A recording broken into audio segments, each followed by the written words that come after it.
Let's talk about sex, baby. Let's talk about it. I am in the middle of doing some of my hot sauce and honey readings. I'm offering these readings this month that kind of give us insight into the hot sauce of our lives, the sexy part of our lives, as well as the honey part of our lives, the heart, right? And as I'm giving these readings, and again, they're pre-recorded and they're on video, as I'm giving these readings, the last reading that I just did, something came to me. And it's something that I kind of live with and I've taken and accepted as fact, but I think it really can help a lot of folks understand spirituality and sexuality and how those things overlap and interact. So, how can we be spiritual beings? How can we be beings of love, but also express ourselves sexually, right? Because if you're a physical being, you're a sexual being. Most of the time. There are people who have absolutely no sexual desire and they don't want to, express themselves in that way. And that's totally, absolutely cool, right? Absolutely cool. Most of us, though, have some sexual urges, right? And again, that is a matter of degree. Let me give you some insight around this, because this reading that I just gave was like, whoa, I feel your grandpa around you. And now we're going to be talking about sex. How do I talk about sex with you, Miss Client, and also acknowledge that your grandfather watches over you, right? I mean, it is kind of peculiar, right? For us to wrap our head around it in our modern sensibility. And Americans have weird feelings about sex and, Christianity and the idea of virginity and all of that stuff, purity and all of that. I mean, that's been with us for such a long time. And in my frank opinion, it is misplaced. The idea of virginity, and this is an interesting thing because we just went into Virgo season, Virgo, virgin. Virginity doesn't mean somebody who hasn't had sex. Traditionally, virginity means a woman who is whole unto herself, meaning she doesn't need a partner, she doesn't need a husband, she doesn't need to have kids, she doesn't need any of that, right? She's absolutely whole unto herself. And I really like that idea. How can we express ourselves sexually and also be beings of love? Well, those things, they're not necessarily different, right? They're not necessarily different, but let me give you some perspective. The human existence is like this. We are physical creatures, we are animals, physical expressions of life, but we're also spiritual beings having this physical expression. So think of the human existence as like a horse and rider, right? Our body is like the horse, right? Or the envelope that the letter of our spirit slips into. And our spirit is like the rider, right? So we are this human spirit, spiritual human, right? Then when we're born, we kind of go like this, and when we die, we go like this, right? Oversimplifying it, but that's pretty much the gist.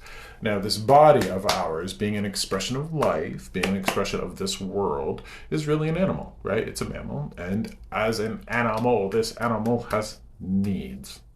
This animal has needs like eating, sleeping, getting our hot sauce on, right? And as we go through puberty, those compulsions, they get stronger, right? And they fade over time for folks, and again, all to differing degrees. How can we know that our ancestors and our loved ones are around us, but also feel comfortable expressing ourselves sexually? Well, when we pass on and we go into the world of spirit, we absolutely go to school.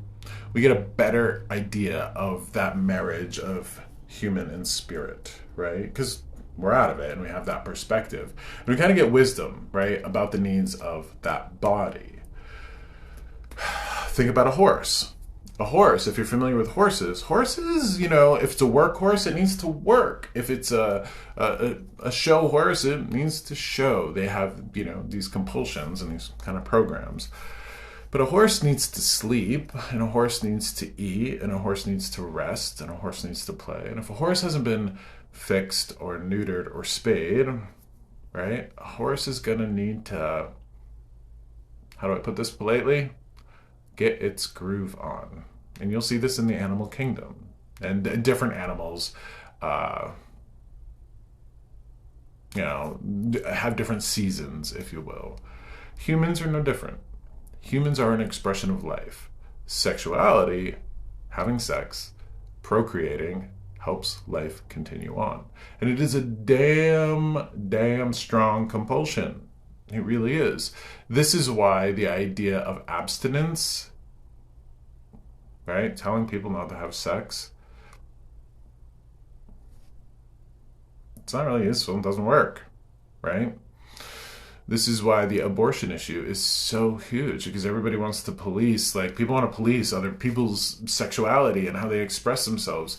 Well, I will tell you, I speak from experience, and I think a lot of people watching this can speak from experience. When those sexual urges come upon you, right, sometimes we lose control. Sometimes we don't. But I think most of us can look back on our sexual history and go, boy, I lost myself in that situation. I don't know what came over me. And, things like alcohol make those things worse, right? But we can all have regrets around, expressing ourselves sexually because that compulsion was so strong. Life is strong. Now, in spirit, we know this. We understand this. We do.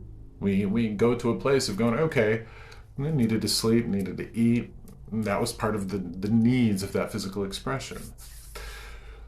Our spirits are far wiser than we are, and they understand life because they had it. They've lost it. And kind of when we go to that other side, we review that. We understand ourselves better. Now, being here, knowing ourselves and understanding our body and what our body needs, boy, does that help us. For instance, my husband and I. My husband needs more sleep than I do.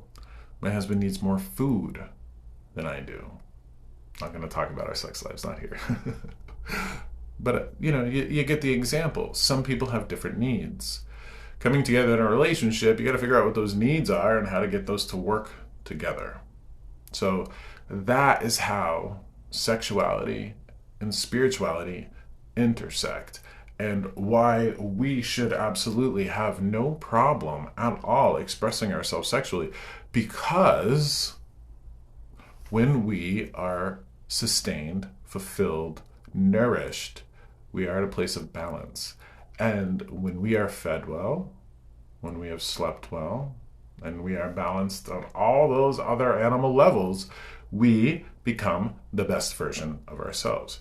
And when we become the best version of ourselves, that's what the world gets, and the world becomes a better place. We could go on and on about how much sexual frustration, right, has caused problems in this world. Boy, has it. There's a little piece of advice, and again, not to be crass or inappropriate, but here's some advice. I heard a long time ago that, if you're stressed, angry about something, go have sex. Go have an orgasm. Go masturbate. We're all adults here. We should be able to talk about this stuff because we talk about food. We talk about sleep. We should be able to talk about sexuality and expressing ourselves safely and from a place of balance where we're not compromising or hurting other people, right? Compromising people's dignity or well-being. Feel free to express yourself sexually, whether you have a partner or not, but understand that that's part of the human existence and part of the animal that we are. If you go have sex or go have an orgasm and you still are bothered by that problem, that's a pretty big problem. So just keep that in mind and understand that sexual health in and of itself is general health, and it can absolutely intersect with spiritual health. Our spirits know this. Our spirits, our beloved dead and our ancestors know what being human is like and know what happens when we deny those human needs. So just a little message there around the idea of sexuality, spirituality, and how they intersect. Something to consider. So thank you for listening, and again, let's chat it up. Let's talk about that stuff. It's important to have these conversations and feel free to express ourselves in these ways. So take care of yourself and feel free to get your groove on.